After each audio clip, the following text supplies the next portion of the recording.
Alrighty, baby. What happened? God damn it, Allie. Are we on?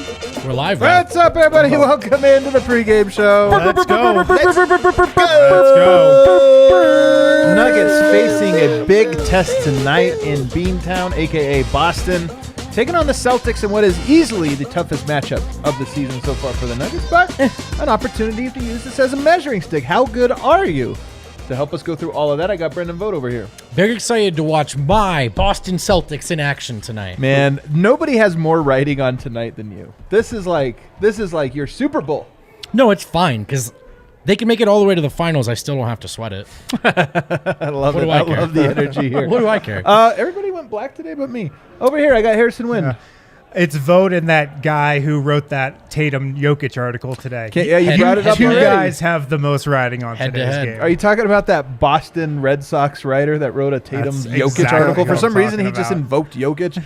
Unbelievable. And then the Superstar Dev's in the house. I'm excited to see how Tatum shows no flaws.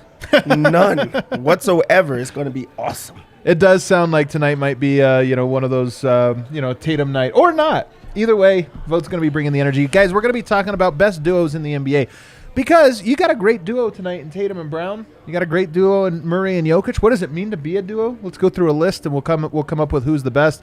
We're also going to be talking about kicked balls later. I know Dev's excited for that Yes. one, as well as the bet section. Download the DraftKings Sportsbook app now, so that later on you can make money with us. But first, game notes. Nuggets in Boston. Tell us about this game, Win. Well, I'm going to start off on a downer. Bones Highland is out tonight. This sucks, man. What This the heck? was just announced, and to get even more depressing, it's health and safety protocols. Oh. That's why he's out tonight. So he might be out for a minute. And it was tweeted he was questionable with an illness at 4 o'clock. Then Bones Highland at 4:01 tweets, "Got to be kidding me." Then the news just came out that it's health and safety protocols. What are do you so know? terrible news. I don't even know what the health and safety protocols are anymore. Do you? Because nowadays, we're further into this. Miss a game, 2 games, you bounce back from it. When I'm not sure what it is either. I don't know. I don't know. I don't know what the program. It has not been a discussion, even though guys have entered them. Right. Right. I don't know if it's just going to be. You gonna miss him for the rest of this road trip? Is he back? I don't know. Yeah. That's a bummer though. So that's a huge bummer. Ish Smith is already out tonight. So the Nuggets without any real backup point guards again in Boston. Some good news for Denver. They're catching a break. Malcolm Brogdon is out for Boston tonight. He's been playing well for them. He's their top offseason acquisition. So that's some good news for Denver. But Boston, they're 8-3. They come into this game hot. They're on a 3-game winning streak. They've got the number 1 defense in the NBA, the number 1 offense in the NBA. They've got the number 22nd defense or something. But your boy Jason Tatum, Vogt, he's having an MVP caliber season. That's what I He's hear. in the discussion. That's going to be the key tonight. I mean, you could argue he's ahead of Nikola Jokic on the NBA hierarchy. Well, some have. Some. I mean, they do have the same record here. Yeah. What else? What else do we need to know about this game? Um, What did Michael Malone have to say pregame? I don't know what Michael Malone had to say pregame. It was all over the timeline. Was it? Yeah, it was What'd he have to all say? over. Well, let's go through it, shall we? Mahrez notes.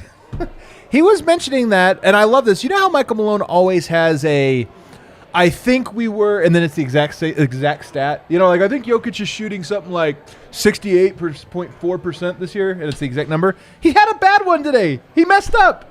He said over our last 7 games, we went 6-1, and I think we were the 4th ranked defense over that time. I looked it up. 5th.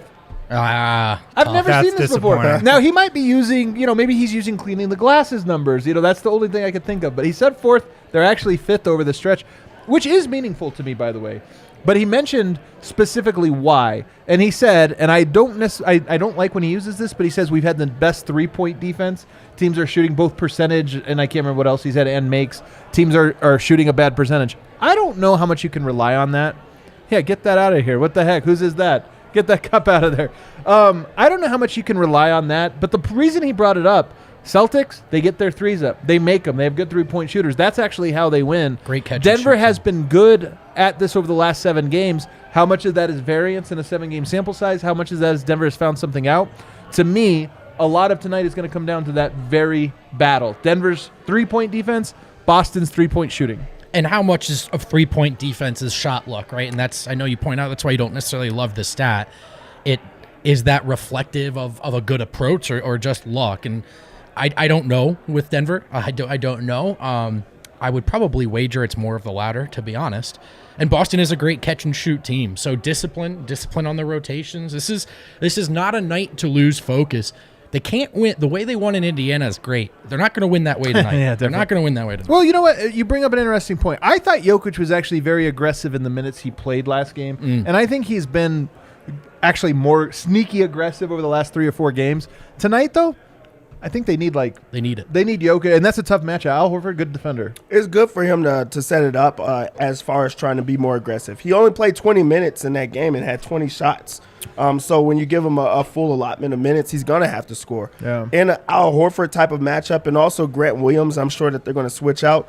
Those guys are physical with you. Those guys want to bang with you, and they kind of push Jokic in different ways. He's going to have to be aggressive because first off, if you don't get out in transition and score, you're not going to be able to score. If you get in the half-court set, you're going to have to force it to your big guy, and he's going to have to be able to create. So I do expect him to come out and try to score.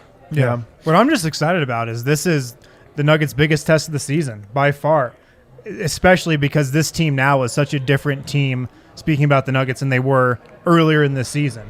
Like, the best team Denver has played so far is the Jazz on opening night. And, Denver obviously wasn't ready for that game, and they're a much different team now. This is a great test. I'm so excited to see, who this Nuggets team really is, because I feel like we'll get a great sense of it tonight. You know who I think will be an interesting watch tonight and who will get minutes is Christian Brown. I really hope so. They need perimeter defense tonight. The matchups that are interesting to me, Aaron Gordon, this is one of his first big tests where it's all right, let's go out and see how you make an impact on. If you can stop Tatum, your odds go way up. If you make Tatum have a bad off night, your odds go way up of beating the Celtics. So, all right, I think he's going to get that assignment. We already know Bruce Brown. Michael Malone that's the guy he says, oh, have you guys seen him guard Tatum? He guards Tatum as well as anybody. Yeah, he loves that. So now we're going to see Bruce Brown on him, I'm sure, a little bit tonight. You make an impact. But the third guy to me that's probably going to get a real meaningful chance is going to be Christian Brown, both with Jaylen Brown and with Jason Tatum. And look, this game in some ways is a perfect one. Denver's supposed to lose this one. This is a good team. You're shorthanded, whatever. I'm not trying to make excuses, but over the course of the season, you lose some games.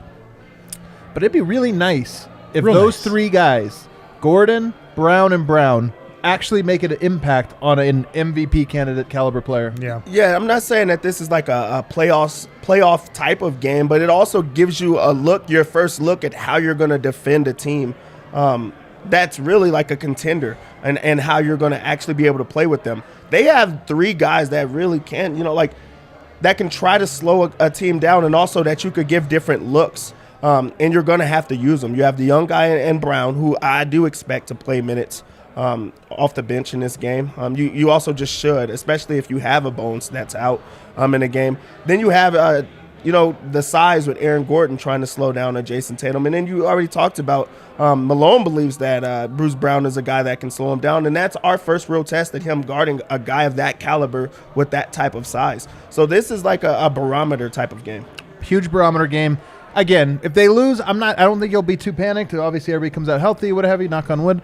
But you're going to win tonight, man, and it's a Vibes Lounge on a Friday night, which I'm rooting for, man. I'm rooting for him. I may or may not get excited for that one. Yeah, we'll see. We'll see what happens. Guys, I've been thinking a lot about duos in the NBA. I've just been thinking about duos ever since Murray Jokic started really taking off about a week and a half ago. Tatum and Brown are a really good duo. I wanted us to do you have a graphic ready to go here, Kale? Let's pull it up. I kind of want to just go around and talk about what are the best duos in the NBA. Now, here's what's interesting. And we'll start with this duo because, to me, it's just an interesting, example for what is a good duo versus what are 2 good players. Mm-hmm. Let's go with James Harden and Joel Embiid to start, okay? And you just put them on the board. You might have to move them up. You might have to move them down. You don't even have to put a number by it. Yeah, you can just go like that so you can move them up and down. Harden and Embiid. How is this duo, Wind? I think it's a really good duo. I mean, they're good on the floor together. They're great in the pick and roll together. That team outside of them sucks, and I don't know if those guys like playing together. But if you just think about the pick and roll with Harden and Embiid, it's pretty deadly. It is pretty deadly. It's pretty deadly. They're 4-7, 5-7. I know they've had the Harden injury. They've had a little Embiid injury. I think like that was the like most efficient pick and roll combo last year though, like in the entire NBA. How is that duo, Dev? I think it's a really good if they're at their peak. Like, we just haven't seen them play really well. Harden, really has not shown up. He's been a little bit better this year, but we haven't heard much from Embiid. When they're both playing really well, of course, this is, one of the best duos. We just have yet to see it. I think this is the diagram. We've talked about this once before. What you can do, what you want to do, what you're best at doing, and what's best for everyone. They're an example to me of where what they can do, what's best for the team, and what's best for everyone. Those things line up. Right. What you want to do, that's the one that's like way off here in the corner. And that's why, yes, they were a great pick and roll duo. It's not even the part of their offense that you see the most of. And that's why, to me, it's a little bit, they're going to be lower on my list, I think, the most. But they're legit candidates here because it's guard, it's big. There is a pick and roll you can run there. They do in fact play with and off of each other, and then just aggregate talent, right? Yeah. Like they have it. All right, Tatum and Brown. Let's go here to Boston. Above or below Harden and Embiid? Above, for sure. Okay. These are two guys, especially now that Tatum is kind of playing, better defense. This is a pretty good duo. High IQ type players. They have a guy that really can score whenever he wants. They have Bagless Brown, who also can score. Is that his name? Yeah, he can score at will as well, and also he does not have to take every single shot, but he's locked in defensively. So I think these two guys, and they're really young, and get after it. They have to be at the top. What do you think? They get a lot of credit for being, they're both wings or wing-ish. You can kind of look at them, they're forwards, and the defensive prowess is there as well. What it allows you to do in terms of team building, having they're these like guys less next to each other. of a duo and more two talents, but the fact that they do make two wings and having wings are the most important, in the NBA, that they work as a duo, even though they're not really ever working in tandem. Right. They present matchup problems, even if they don't play off of each other. Right. And then on the other side of the floor, they solve a lot of matchup problems. So they get credit for that. It is crazy to have two, they're not really ISO players, but two guys that are really. Tatum's an ISO player. Yeah. You can call them ISO players. In ways, they're ISO players, but Celtics are not like ISO heavy teams. Right. So it's like they are like a conundrum. They're really weird how they go together, but it's not a group. And you never hear a Tatum to Brown or Brown to Tatum. They just kind of go. take turns going off. Right? Yeah. All right, what about this one? Booker and Chris Paul. Wind, I'll let you go first on this one. Booker and Chris Paul. Better, where do they belong in this trio we have so far? Man, I'd probably put them second behind Tatum and Brown. All right, we're moving them. I'm just looking at who's the best player on this list. It's probably Tatum. Yeah. Or Embiid maybe. I might go Tatum.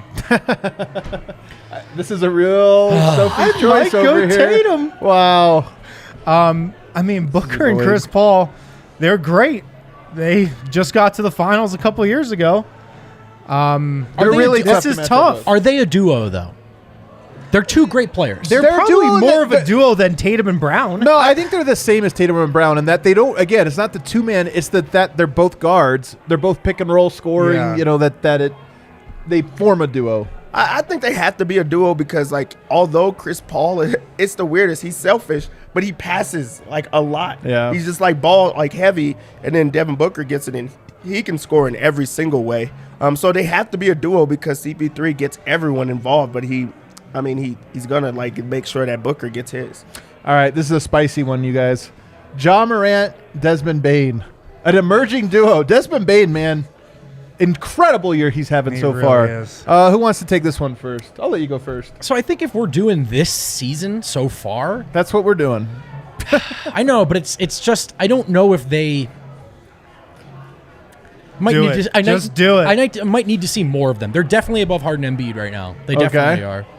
So you think they're third? I think they're third. Yeah, I'm They're good with such that. a good duo right now, though, man. Right now, they actually might be at. I might don't be know. underselling Booker and them. CP3 are really good too. I know it's tough. Where are you going, It's Win? tough. I'm good with it there. Alrighty. I think this is the one to take note of, by the way. Desmond Bane leveling up changes that team. Could he quite win a Most bit. Improved Player? He probably could.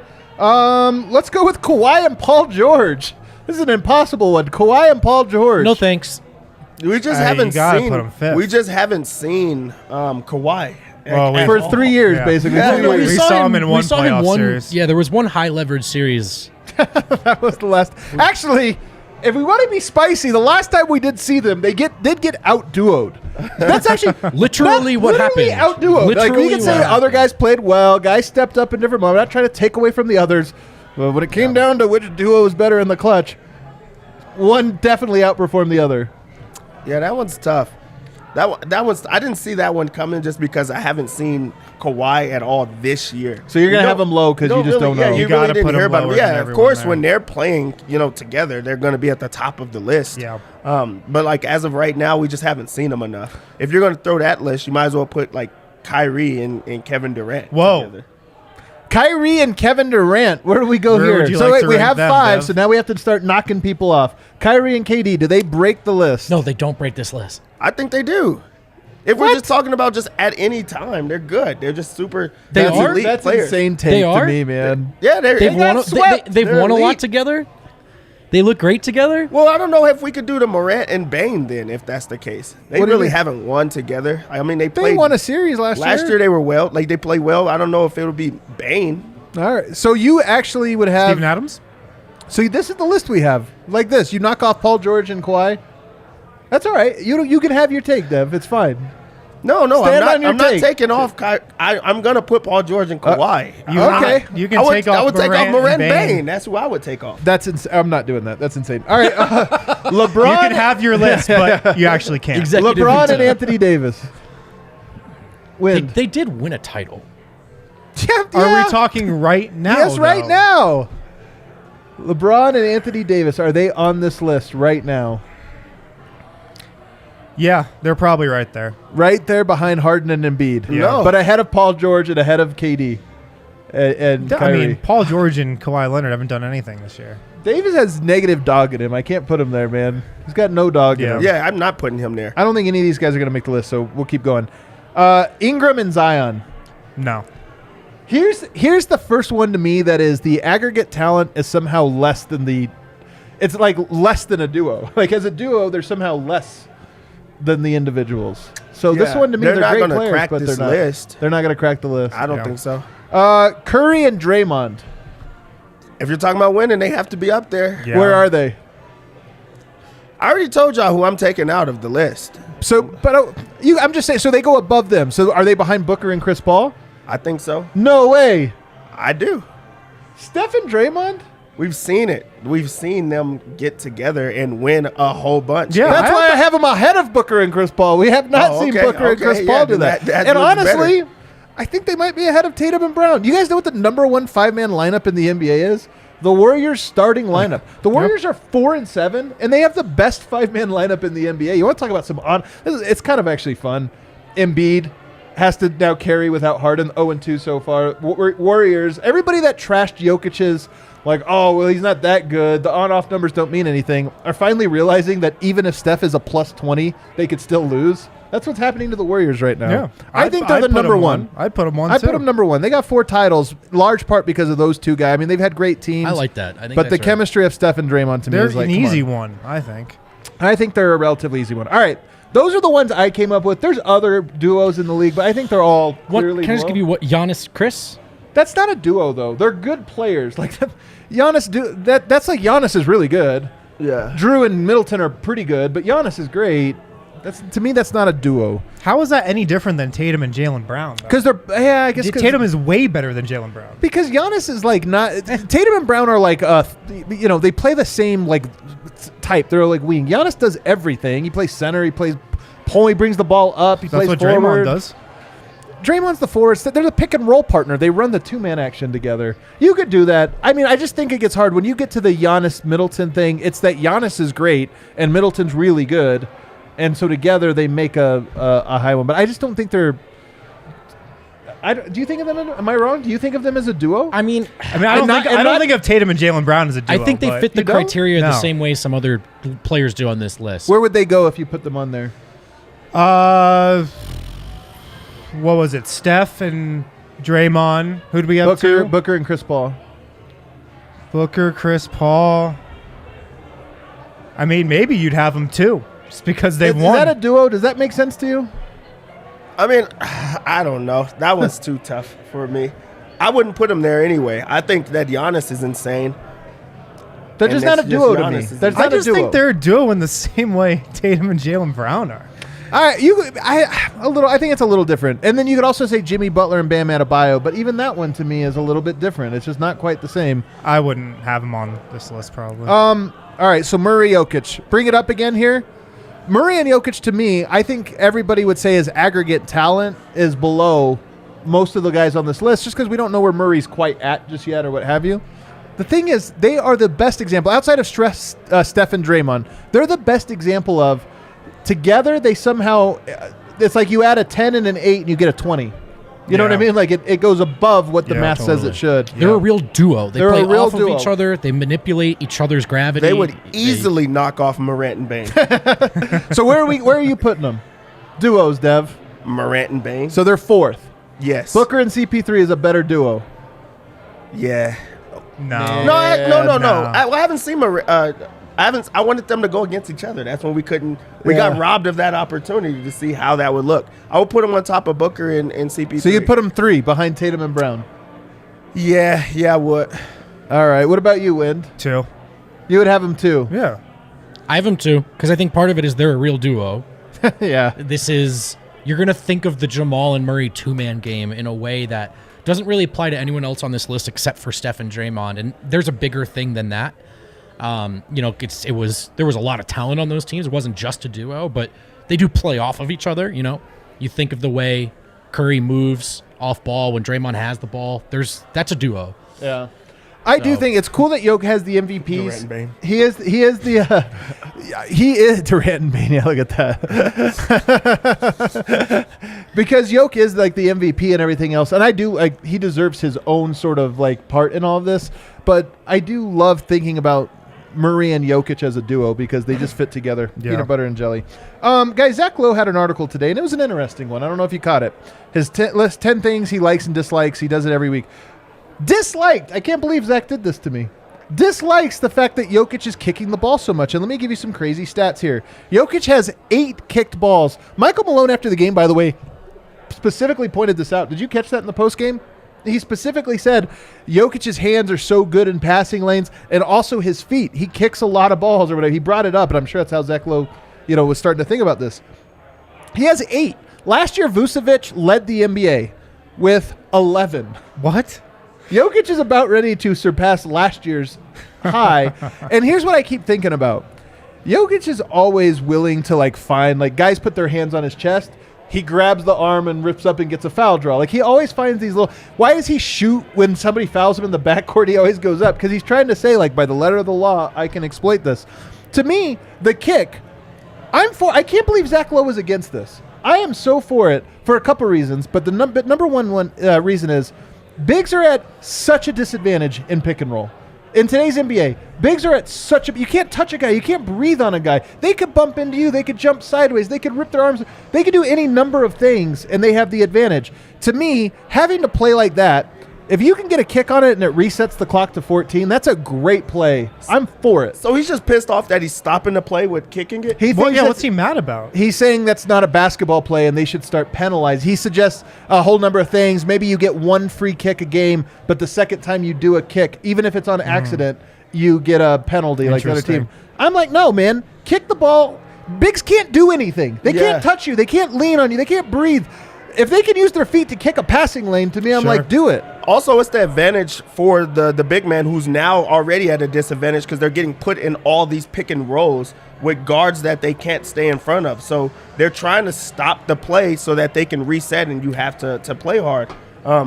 So I don't see why that would be an actual issue. I'm actually mad that they're counting how many times a guy kicks the ball to reset a play. It's just like resetting. Yeah. Are they counting how many open court fouls people are taking too? I don't know who's tracking these numbers or these details, but to me, I actually think Jokic has to do things like this, getting hands and he has to play that, and it's one of his skills that he is such a good reaction speed guy, and if that's the only way he can get it, and here's what I love about Jokic. I know this is intentional. if you have 8 and the record's 11 in a season, he has 8 through 9 or 11 games.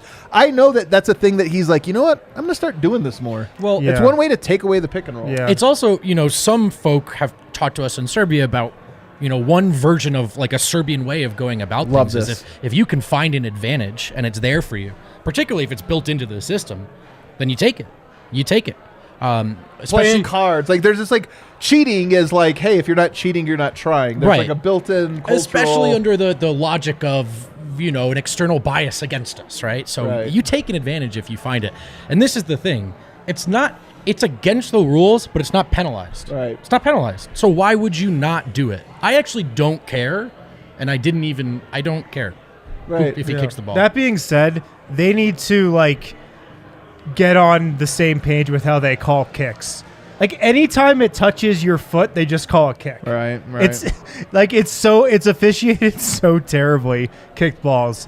And Jokic had a lot where it just like touches his foot. Yeah, and he's you like, say that, man, but I bet you if you got a good camera angle and slow-moed it, you'll catch Jokic. Like, this is my thing, is I think it's intentional. I honestly do think that he has, like, added a Most new thing of to them his probably game, are, yeah. and it's the kick. And to me, I'm like, guys, the bigs have no chance in the NBA right now. Defensively, they have no chance. So if this is a thing that you can do, by the way, it's not like it's not a skill. I don't like when rules help out less skill. This is why I'm against the, like, knocking the ball off of the rim thing, because then it's just like, all right, Gobert I'm gets like against that, 8 too. extra block shots a game because he just stands by the rim and does that.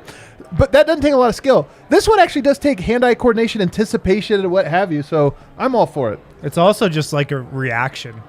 It shows like people try to kick the ball. Like Yeah. from playing. Like that's something you just naturally do sometimes. I don't know that you could actually get that out of people's brain. It's Right. just so quick. Like people are trying to do that. Jokic is just the best at getting to him. Let's go quickly here because we're late. Dev, let's open up that DraftKings Sportsbook app and let's make some bets, shall we? Yeah, since we're late, I want to just hurry up and get some in. The ones that I truly, truly like in this game some don't make sense. So I'm just going to pencil in Tatum to score 28 points. I know he's going to just take the over there. Okay. Also, the over assist for Marcus Smart, they don't have a backup. They have it at 6.5. He's been averaging like 11. All right, So where I'm do we gonna get to that the in. fun ones? Yeah, whatever. Those are I'm just telling you what's going to happen. not fun. I remember Jamal Murray scoring 48 on this team. I think he's going to score again. Is that So when I'm gonna Kyrie threw the ball into the stands? Kyrie was pissed. 18, I'm going to go over 18 for that. I truly love Aaron Gordon to get over 22.5 points, rebounds, and assists. He has to play the entire time that Tatum's out there. So Okay. I expect him to just be on the floor a lot. He's also making it a point to rebound, and I know he felt good that he got 17 rebounds in a game. 22.5 points, rebounds, and assists is too easy for him. Okay. And then I like last but not least, DraftKings.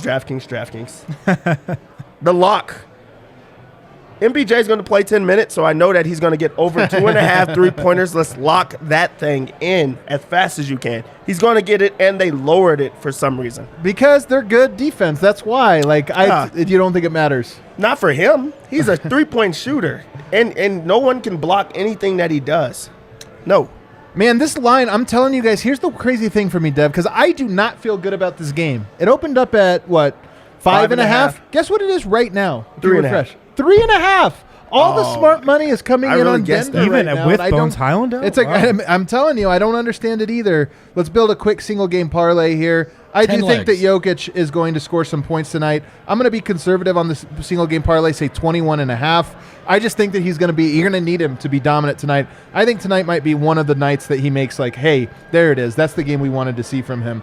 I love betting on Michael Porter threes, but I'm going to bet on KCP threes. I'm going to go ahead and take 2 KCB threes. Why don't we do that one? And then I'll add another leg here. Michael Porter, 2+ threes. I'll take that one too. So I got KCP 2, I got Michael Porter 2, and I got Jokic over 21.5. There's an odds boost because, of course, there is. Every single day there's an odds boost. Boom. 234, plus 234. Pretty fun. Love it. All right, Love it. guys, that does it. We're going to head down to the bar Friday night at the DNVR Bar. Nothing better. Let's go root on the Nugs. Hit the like button on the way out. Enjoy the game.